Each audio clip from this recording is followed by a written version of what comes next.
নমস্কার বন্ধুরা, তো আপনাদের সাথে আমি কিছু কথা আজ শেয়ার করতে চলেছি। তো আপনারা প্রথম থেকে পুরো ভিডিওটা দেখতে থাকুন। আর কোনো বন্ধু নতুন হয়ে থাকলে চ্যানেলটি সাবস্ক্রাইব করে বেল আইকনে সেট করে দিন সবার প্রথমে আমার এই ভিডিওগুলি পেতে। তো দেখুন বন্ধুরা, আজকে শেয়ার করব আমি এই 3-4 দিন মানসিক যন্ত্রণায় ভুগছি। কারণ আপনাদের সাথে না শেয়ার করলে হয়তো আমার কষ্টটা একটু কমবে না। আর আমি যে সমাজে থাকি, আমি এই কথাগুলো সমাজেও প্রকাশ করতে পারবো না, কারণ সমাজের মানুষ ভালো নাই, কেউ ভালো আর কেউ খারাপ। তো এই জন্যই আমি আপনাদের সাথে শেয়ার করতে চাই। তো দেখুন, আমার শাশুড়ির 2 বছর ধরে ননদের বাড়ি যায় না, বড় ননদের বাড়ি। তো আমার 3টে ননদ, ছোটো ননদের সাথে আমার শাশুড়ি আগে থেকেই গণ্ডগোল লেগে তার দুয়ার বন্ধ করে দিয়েছে। তো আমার শাশুড়ি ভীষণই দোষী, আমরা জানতাম না, আমিও জানতাম না। আমি যত 21 বছর এখানে আমি ঘর করছি, তাই আমি জানতে পারছি আমার শাশুড়ি কতটাই বদমাশ আর কতটাই দোষী। তো কোনো করার নাই, বিয়ে হয়ে গেছে, এজন্য আমি সমস্ত যন্ত্রণা ওর মেনে নিয়েছিলাম। তো এখনও পর্যন্ত ওই একইভাবেই আছে। ওর যখন কোনো শরীর খারাপ হয়, অসুখ বিসুখ হয়, তখন আমি ছাড়া ওর গতি নেই। কিছুদিন আগে ওনার শরীর খারাপ হয়েছিল, বুকে কফ বসে গেছিলো, নিউমোনিয়া হয়ে গেছিলো। তো নার্সিংহোমে ভর্তি করলাম। তো যাওয়ার মতন কেউ ছিল না। আমি, আমার বড় ছেলে 3 দিন রাত জেগে 3 দিন সেলাইন অক্সিজেন চললো, আমি ভেতরে রইলাম, আমার বড় ছেলে বাইরে থাকতো। আর ওনার ছেলে যেতে পারে না, কারণ ওনার 15 দিন হয়েছে, ও অসুস্থ ছিল, কিছুটা ভালো আছে, এজন্য ও যেতে পারে না। ও একটা অন্য ছেলেকে সব কিছু ব্যবস্থা করে নার্সিংহোমে আমাদেরকে ভর্তি করে দিয়ে ফিরে আসে। তো ওইখানে থাকাকালীন আমি 3 দিন চোখের পাতা পলক দিই না। তো আমার বড় ননদকে ফোন করলাম, তো শুনে করে ও তারপর দিন সকালবেলায় চলে এলো। একমাত্র আমার বড় ননদই আমার পাশে একটু হয়তো আছে, একটু আছে, পুরোপুরি বলবো না। তো বড় ননদ এসে এখানে আমার ছেলেদেরকে রান্না করে খাওয়াচ্ছিল, আর আপনাদের দাদাভাইকে, আর আমি ওখানে পড়েছিলাম।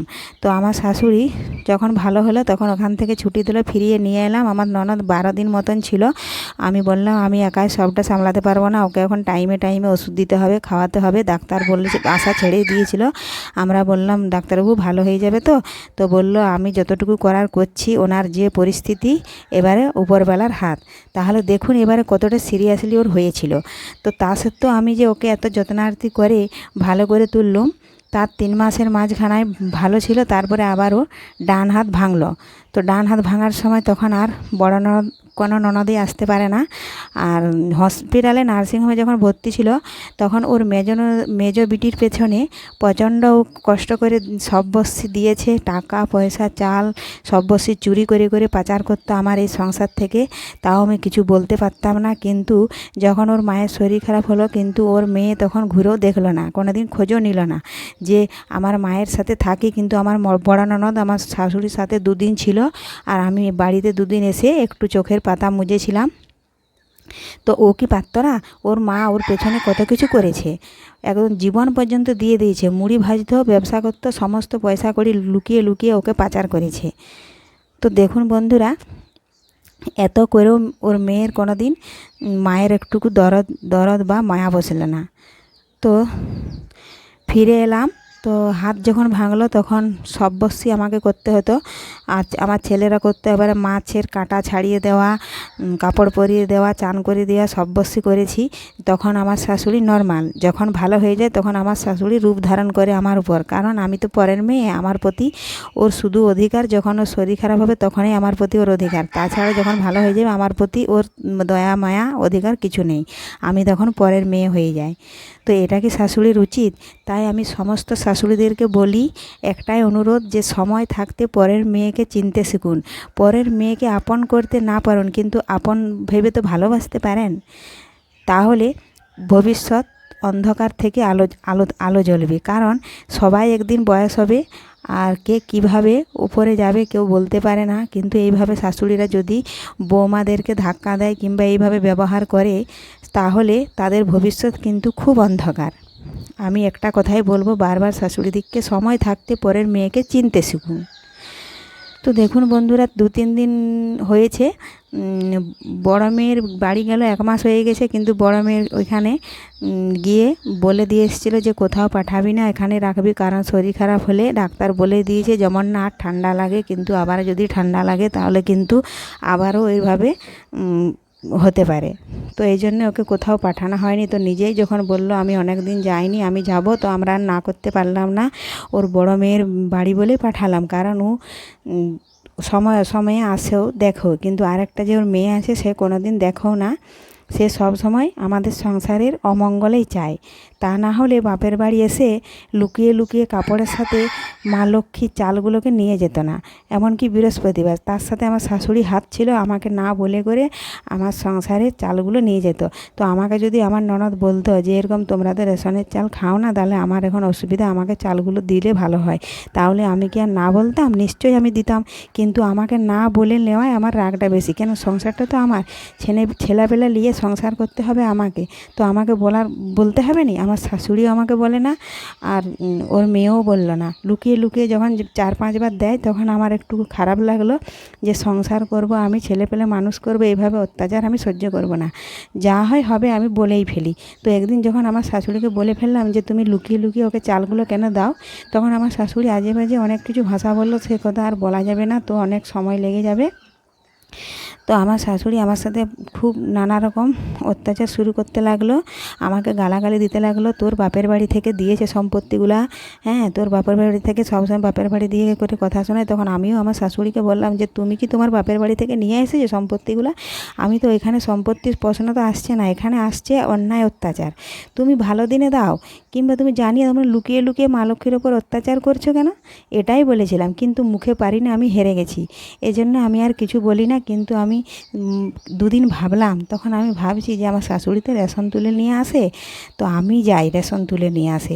তখন আমি আমার শাশুড়িকে বললাম তোমাকে রেশন তুলতে হবে না, আমি নিজে রেশন তুলে নিয়ে আসবো। তো আমি তখন রেশন তুলে নিয়ে আসে আমাদের রুমে চালগুলো রাখতাম। তারপরে হঠাৎ একদিন ওর মেয়ে এসেছে চাল চাইতে। ওর আমার শাশুড়ি কানে কালা, শুনতে পায় না। তো মুড়ি ভাজছে, তখন ওর নাতনি বলছে, ব্যাগটা দেখাচ্ছে, আর আমি এখানে চান করে ভিতরে কাপড় ছাড়ছি, আমি দেখতে পাচ্ছি সব কিছু। কিন্তু এসে ওর ঠাকুমাকে বলছে মা চাল দিতে বলেছে, আমি সব শুনতে পাচ্ছি। কিন্তু আমার শাশুড়ি শুনতে পায় না, বলছে কী বলছিস, আমি শুনতে পাইনি। তখন আমার ননদের মেয়ে বলল কি, মা চাল দিতে বলেছে।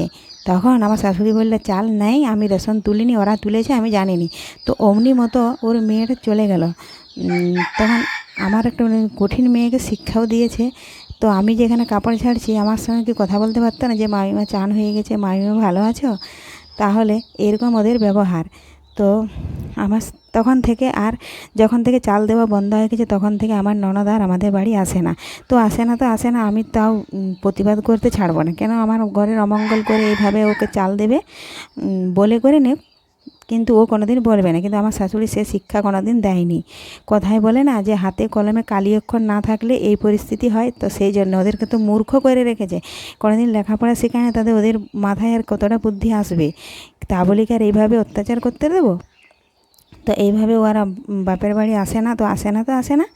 তো আমার শাশুড়ি পাড়ায় লোকের কাছে বলতে থাকে ও এরকম করে, ও কিছু দিতে চায়নি আর নেই। তো আপনারাই বলুন তো, এইভাবে অত্যাচার করলে ওকে কে দিবে? ও যদি আমাকে ভালোভাবে বলে যে এরকম তোমরা তো রেশনের চাল খাও না, তাহলে আমাকে কিছু দিলে ভালো, তাহলে কি আমি দিতাম না? তো আমাকে বলবে না চুরি করে কেন দেবে? তো শাশুড়ির যখন শরীর ক্ষমতা ছিল, তখন ও এইভাবেই চালিয়ে গেছে আমার সাথে। আমি এই শ্বশুরবাড়ি 21 বছর এসেছি, আমার সাথে এরকমই অত্যাচার করতো। কিন্তু আমি সব সহ্য করে যেতাম, কারণ যে শ্বশুরবাড়িতে থাকতে গেলে লাভ লোকসান হলে শাশুড়ি দু কথা বলবেই। তা বলি কি আর এতটাই? আমি শাশুড়ির পেছনে অনেক সহ্য করে নিয়েছি। তো আমার মা বলতো সহ্য করে থাক, কিছু হবে না, ঠিক হয়ে যাবে। কিন্তু ও আর কোনো দিনই ঠিক হলো না। আমার মা মারা গেছে আজ 10-12 বছর হচ্ছে। তো আমি তখন থেকে ভেবেছিলাম যে আমার মা তো নেই, তাহলে এনাকে আমার মায়ের মতন ভালোবাসি। এই জন্য আমি ও আর সহ্য করে আবার ওকে বেশি ভালোবাসতে লাগলাম। কিন্তু ও বেশি ভালোবাসলে ও আমাকে কোনো দিনও সম্মান দিতে জানে না। 21 বছর এসেছি, কোনো দিন আমাকে বৌমা পর্যন্ত বলে না। ও আমার সাথে ব্যবহার করে আমি যেন ওনার সতীন, এইভাবে কথাবার্তা হাল চাল ওর। তো সেখানে আমি ওকে কতটা সম্মান দেবো, তাও আমি ওকে সম্মান দিয়েই চলতাম, কারণ 5 জন যাতে না কোনো কিছু বলতে পারে যে এদের মধ্যে কিছু চলছে। তো আমার শাশুড়িদের যেখানে যেখানে বোনেরা আছে সবাই ওরা ওইরকমই, কেউ ওদের ছেলের সাথে থাকে না, সবাই আলাদা, ওদের টেম্পার বেশি, এই জন্য ওরা আলাদাই এখনও ভাত রান্না করে খায়। তো আমার শাশুড়িও মনে হয় ওইভাবেই ওর পরিস্থিতি চলবে এরকম অত্যাচার করলে। তো এত মৃত্যুর মুখ থেকে বাঁচিয়ে এনে আমি ওকে পাঠালাম ওর বড় ননদের বাড়ি।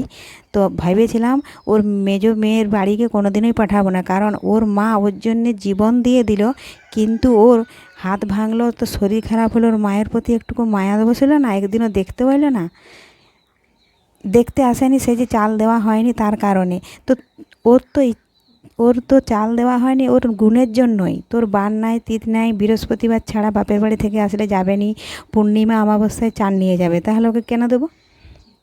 তো এইভাবেই তো চলছিল। তো শাশুড়ি এখন বড় ননদের ঘর থেকে ওনার ঘরে চলে গেছে। তো এই 2-3 দিন শুনলাম যে বড় ননদ নিষেধ করেছে যে না যেতে হবে না, মামা বকবে। তো বলছে না যদি যেতে দিবি আমি একাই চলে যাব, আমাকে বাসে তুলে দিবিছে, আমি একাই চলে যাব। তো যখন চলে গেল তো বলছে যখন শুনবেই না, তখন আমার ভাগনা একটা টোটো করে দিয়েছে, টোটোয় করে ও চলে এসেছে ওর মেজো ননদের মেজো বিটির ঘরে। তো এখানে আছে। তখন যখন ফোন করলো তখন থেকে আমার পুরো শরীর যেমন রাগে গড়গড় করছে, যদি পেতাম তো হয়তো চুলমুটি ধরে আমি ঘুরিয়ে দিতাম, কিন্তু কোনো করার নাই, চলে গেছে। তো এবারে ও ফিরে আসলে ওর আমি আর কোনো সহ্য করতে পারবো না, কারণ আমি ওনার অনেক সহ্য করেছি, আর কিছু বলি না বলেই ও হয়তো এই মনোভাবটা নিয়েছে যে আমাকে তো কিছু বলে না, আর আমি কিছু বলি না, যে বয়স হয়েছে আর কদিনেই বা বাঁচবে, এই জন্য আমি ও আর সব কিছু সহ্য করে যাই জ্বালাতন, কিন্তু আর সহ্য করতে আমি পারছি না। এভাবে যদি এরকমই করতে থাকে তাহলে ওনাকেও ওর আর বাকি বোন বা দিদিদের মতন ওকে আলাদা খেতে হবে মনে হচ্ছে। আমি ওকে পারবো না, বিপদের সময় আমি করব, রোগ থেকে বাঁচিয়ে আনবো আমি, আর ভালো হয়ে গেলেও ক্ষমতা দেখাবে, গায়ের জোরে চলে যাবে, আমাদেরকে বলার প্রয়োজন মনে করবে না। যদি হঠাৎ শরীর খারাপ হয় তখন কে দেখবে? ওর মেয়েরা দেখবে। ওর মেয়েরা শরীর খারাপ হলে একটু দেখতে আসে না, আর ওর মেয়েরা করবে? আমার শাশুড়ি ওর বড় মেয়েকে যতটা না ভালোবাসে, ওর মেজো ননদকে ততটাই ভালোবাসতো। এমনকি বাপের বাড়ি যখন আসতো তখন ওদেরকে ও নিজে ছাড়া খেতে দিত না। আমি যখন খেতে দিতে ডাকতাম আমার ননদকে খেতে দিতে, চান করতে, যে চলো খেয়ে নিবে আসো, কি চান করতে যাবো চলো, তখন বলতো আমার এখন খিদা পায়নি, আমি খাবো নি, আমি এখন চান করতে যাবো না। কিন্তু ওর মা যখন ডাকবে তখনই চলে আসবে। তখন আমার শাশুড়ি বলে আমার মেয়েকে খেতে ডাকে না, আর আমার শাশুড়ি আমার ননদের সাথে কথা বলে না। তো ওর মেয়ের এরকম গুণ। তো যখন আসতো তখন গোটা গোটা চপ দিয়ে করে মুড়ি খেত, আর আমি ওদের সামনে জল ঢেলে মুড়ি খেতাম। তো কোনো দিন মন যায়নি আমার শাশুড়িরও যে একটু ওকে দিই, আমার ননদেরও মন যায় না যে ওকে একটু দে, এরকমভাবে আমাকে সহ্য করতে হয় শ্বশুরবাড়িতে। ওর মেয়েরা যখন যবারই আসে, ওর মেজো মেয়ে তবারই আমার সাথে ঝগড়া গণ্ডগোল করে, এটি সেটি করে যে হোক করে। তো এইভাবে আমার সাথে অত্যাচার করে গেছে, আমি আর সহ্য করতে পারছি না, আমার ভালো লাগছে না। এবারে আপনারাই বলুন আমার শাশুড়ির সাথে কীরকম ব্যবহার রাখা উচিত। এত করেও যখন ওর কোনো নাম পায় না, ও কি জানে না যে আমার বিপদ আপদ হলে আমার পরের মেয়ে ছেলে ওই সব করে, আমার মেয়ে করে না, তাহলে আমি নিজে কেন যাব? যদি ওর মেয়ে বলতো যে এখানে আয় আমাদের বাড়িতে এসে নিয়ে যেত, তাইলেও একটা ঠিক ছিল, কিন্তু নিজে থেকেই চলে গেল, তাহলে আমার শাশুড়িই তো বদমাস। তো আমি আর এখন আমার মনের ঠিক নেই, আর কিছু বলতে পারছি না, এখানেই শেষ করছি। তো ভিডিওটি আপনাদের শুনে যদি একটু দুঃখ মনে হয় তাহলে লাইক ও শেয়ার করতে ভুলবেন না। আমার শাশুড়ির অত্যাচারের আরও পরের পর্ব তাহলে আমি আরও দেখাতে চাই। তো আজকে আমি এখানেই শেষ করছি।